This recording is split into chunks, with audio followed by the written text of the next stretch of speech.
¿Qué criterios empleamos para analizar, valorar e interpretar una novela? Es esta una pregunta muy abierta y muy difícil de responder, tanto para la novela en particular como para la literatura e incluso el arte en general. ¿En qué nos basamos cuando decimos que un poema es mejor que otro, que una película es mejor que otra, que una pintura es mejor que otra? En este vídeo voy a intentar definir una serie de criterios para valorar una novela. Espero comentarios con aportaciones y objeciones, no tengo ningún problema. Los dos principales criterios, los fundamentales, serían originalidad y complejidad. La complejidad entendida desde el autor, desde la construcción de la obra, desde la escritura de la obra, no desde el lector o desde el intérprete. Es decir, la pregunta es ¿cómo de difícil es escribir esta novela? Y no ¿cómo de difícil de entender o de leer es esta novela? El problema de estos dos criterios es que por sí solos no nos sirven para valorar una novela. Si decimos presenta una gran originalidad, presenta una alta complejidad, no podemos valorar la novela. Necesitamos concretar un poco más. Y estas concreciones las vamos a clasificar en tres grandes grupos.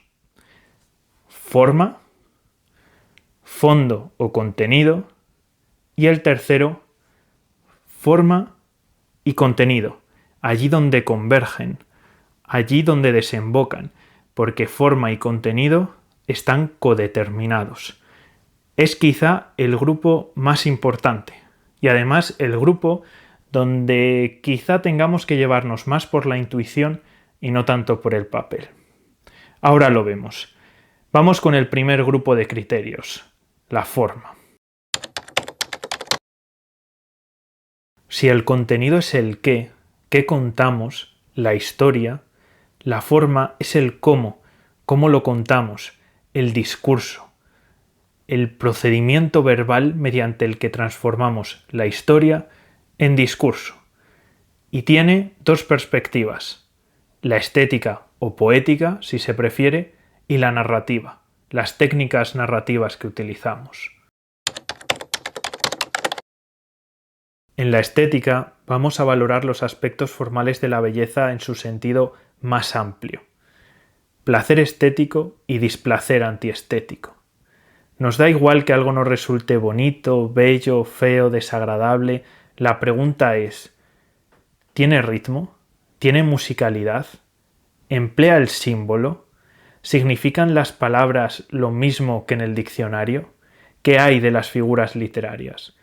Esas son las preguntas. Y lo más importante de todo, ¿guardan una coherencia interna con las ideas que se formalizan a través de la poética? ¿Hay una armonía? Y en este punto hay quien podría decir, ¿qué hay del traductor? ¿Qué hay de las obras traducidas que no podemos leer en su lengua original? Aquí debemos entender la figura del traductor como intérprete de la obra original y como coautor de la obra traducida. Pero lo más inteligente es dejar la valoración de los aspectos formales de la belleza a los que leen e interpretan la obra en su lengua original. Si se quiere hacer, se puede, pero siempre teniendo en cuenta que estamos analizando la estética en nuestra lengua, estamos analizando la estética que ha pasado por el filtro, ha pasado por la creación de ese coautor que es el traductor. Y ahora, en narrativa, vamos a ver cómo se coordinan tres de las cuatro piezas básicas de la narración: narrador, espacio y tiempo. La cuarta serían los personajes.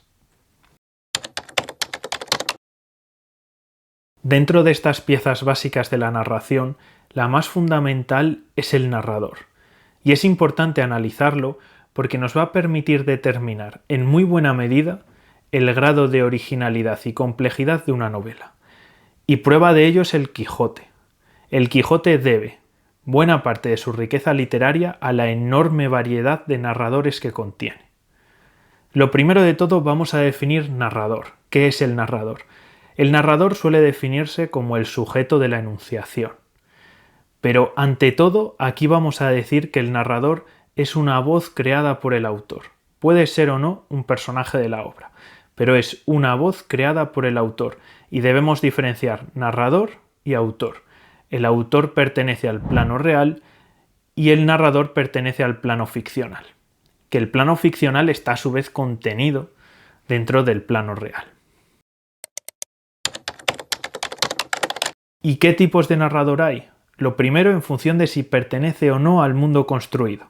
Intradiegético si pertenece, si se encuentra dentro del mundo construido, y extradiegético si no pertenece, si se encuentra fuera del mundo construido. Pero hay más: autodiegético si cuenta su propia historia, homodiegético si es un personaje que protagoniza algunos o todos los sucesos acontecidos, y heterodiegético si no es un personaje. ¿Y por qué es relevante saber esto? ¿Por qué es relevante analizar los tipos de narrador? Porque con esto vamos a responder algunas preguntas clave. Por ejemplo, ¿es una narración que se justifica a sí misma? El Lazarillo de Tormes se justifica a sí misma. Lázaro envía un escrito a vuestra merced. ¿Tenemos un narrador naturalista completamente indiferente a las desgracias y a las tragedias de sus personajes? ¿O tenemos a un personaje implicado, un monólogo interior, un fluir de la conciencia, en el que la mente, los pensamientos del personaje quedan totalmente desnudos a ojos del lector? Pero, ¿y este personaje es fiable o no fiable? Este narrador. ¿Es un narrador mentiroso? ¿Y cómo cede este narrador la voz a los personajes? Hay muchas paranarraciones, hay muchos paranarradores. En el Quijote hay muchas paranarraciones. El Conde Lucanor es un ejemplo de paranarración, narración dentro de otra narración. Todas estas preguntas las vamos a responder analizando los tipos de narrador, y es muy importante para determinar ese grado de originalidad y complejidad de la narrativa. Y ahora seguimos con el espacio. En el espacio no tenemos tanto que decir, pero hay que distinguir dos conceptos: espacio de la historia y espacio de la enunciación. El espacio de la historia es en nuestra imaginación volumétrico, y el espacio de la enunciación es puramente verbal. Se transforma el espacio de la historia en espacio de la enunciación mediante el proceso textual llamado espacialización. Y no hay mucho más allá que comentar del espacio, pero debemos tener en cuenta eso, cómo el autor transforma ese espacio volumétrico que tiene en la cabeza en el espacio puramente verbal que leemos en el texto. Y luego aquí hay que ir ya dejando caer un palabrejo que es cronotopo, la relación entre espacio y tiempo, porque ahora continuamos con el tiempo. El tiempo de la narración tiene un poco más de miga que el espacio. De nuevo, distinguimos entre dos conceptos: tiempo de la historia y tiempo de la enunciación. El tiempo de la historia es la dimensión cronológica de los hechos narrados, y mesurable por tanto en unidades de tiempo, horas, días, meses. El tiempo de la enunciación es el resultado verbal, es la adaptación textual, y se mide en palabras, líneas, páginas. El procedimiento mediante el que transformamos el tiempo de la historia en tiempo de la enunciación se llama temporalización y se rige por tres principios: orden, ritmo y frecuencia. Veamos cada uno de ellos. En el orden tenemos las anacronías, la alteración del orden cronológico de los hechos. El resultado sería la trama. Y tenemos dos tipos de anacronías: la analepsis y la prolepsis. La analepsis es una retrospección, un salto hacia atrás en el tiempo, y la prolepsis es una prospección, un salto hacia adelante en el tiempo. En el ritmo encontramos una palabra muy parecida: anisocronías. con la aceleración y la deceleración. Dos tipos de cada una. En aceleración, síntesis, que es un resumen, y elipsis, que es directamente una omisión. Y en la deceleración, la pausa digresiva y la pausa descriptiva. ¿Qué implican estas pausas? ¿Qué implican las omisiones? ¿Una novela requiere mucho ritmo o requiere poco ritmo? ¿Requiere mucha omisión o poca omisión? Y quiere ser muy precisa con absolutamente todas las acciones del personaje. ¿Y esto cómo se pone en relación con el espacio, con el desarrollo de los personajes, con las reflexiones de los personajes? Es muy difícil que haya reflexiones profundas sin pausas digresivas. ¿Cómo se pone en relación con los contenidos, con las ideas de la novela? Esto es lo que nos debemos preguntar. Y el último de estos principios, que es la frecuencia, la relación entre el número de veces que acontece un suceso y que se cuenta ese suceso. Y es más relevante de lo que parece, porque nos va a permitir, por ejemplo, adelantar información, dejar alguna pista. Pero ya con esto dejamos el tiempo y dejamos también este gran grupo de criterios que es la forma para pasar al siguiente grupo, el contenido. En el fondo, en el contenido, vamos a valorar tres aspectos. El primero, los personajes. ¿Son personajes originales y complejos? ¿Son personajes que evolucionan a lo largo de la novela? ¿Son personajes planos o rectilíneos o redondos o agónicos? El segundo aspecto, la verosimilitud. ¿Qué reglas define el autor para su propio mundo? Aquí analizamos también el cronotopo, el espacio, el tiempo.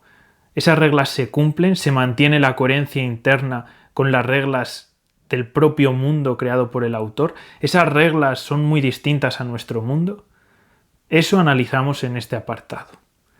Y el tercer aspecto, el sistema de ideas. El sistema de ideas conformado por todos los conflictos de la novela, por los acontecimientos, por el comportamiento de los personajes, las estrategias que utilizan para superar los obstáculos. ¿Son capaces los personajes de sobreponerse a sus derrotas, a sus desgracias, a sus tragedias o no? ¿Qué reflexionan los personajes? ¿Qué reflexiona el narrador? Todo esto construye ese sistema de ideas. Este sistema de ideas que se formaliza tanto poéticamente con la estética como narrativamente con esas técnicas que hemos visto antes, que construyen una historia.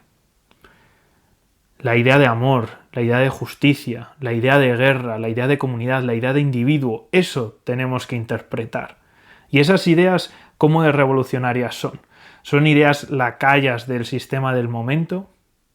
¿O son ideas rebeldes? Son ideas que se oponen al sistema del momento. Por eso es importante conocer el contexto político, geográfico, histórico de las obras. Esto es lo que vamos a analizar en la forma y en el contenido. Y así damos ya ese último paso para llegar al tercer grupo, donde confluyen forma y contenido, donde se ponen todas las cartas sobre la mesa.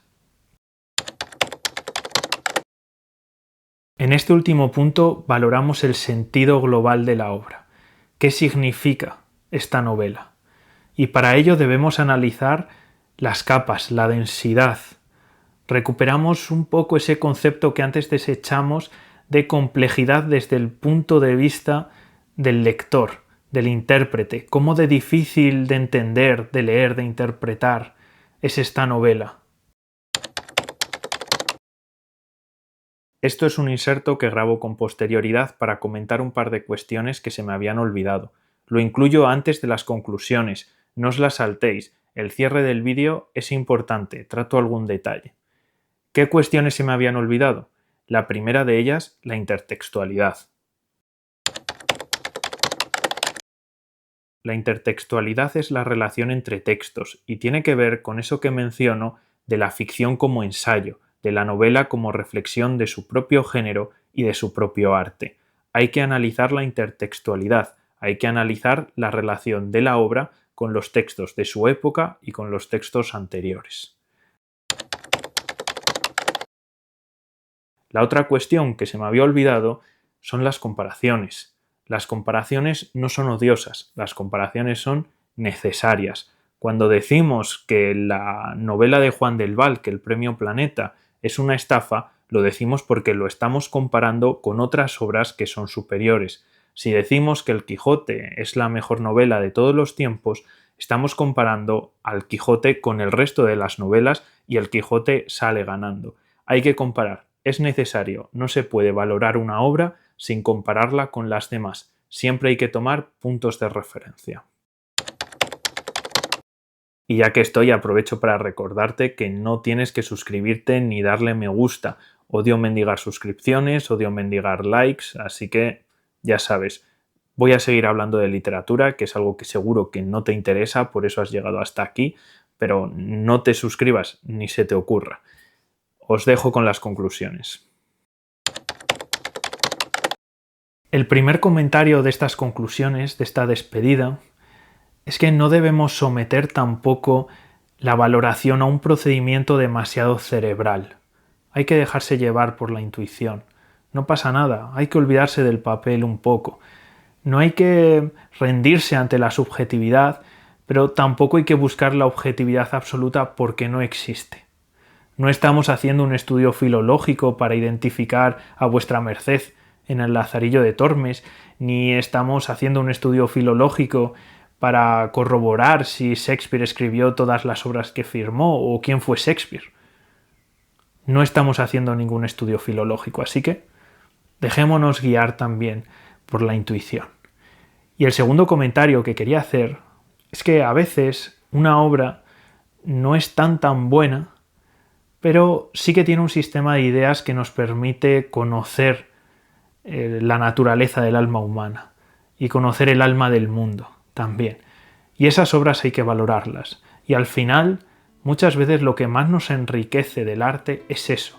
Es ese conocer a los demás y conocernos a nosotros mismos y conocer el mundo en que vivimos. Así que no vamos a dejar nunca de buscar ese conocimiento en el arte. En este caso, en la novela. Espero los comentarios, espero aportaciones, espero objeciones. Como dije al principio, no tengo ningún problema. Y a ver si en un futuro, con todo lo que lea en los comentarios, con todo lo que hable con mis amigos, que varios me han ayudado, ya sus propios criterios me han enriquecido a mí para poder grabar este vídeo. Así que a ver si en un futuro pues hay una segunda parte en la que pueda refinar un poco esta fórmula, estos criterios. Muchas gracias por llegar hasta aquí.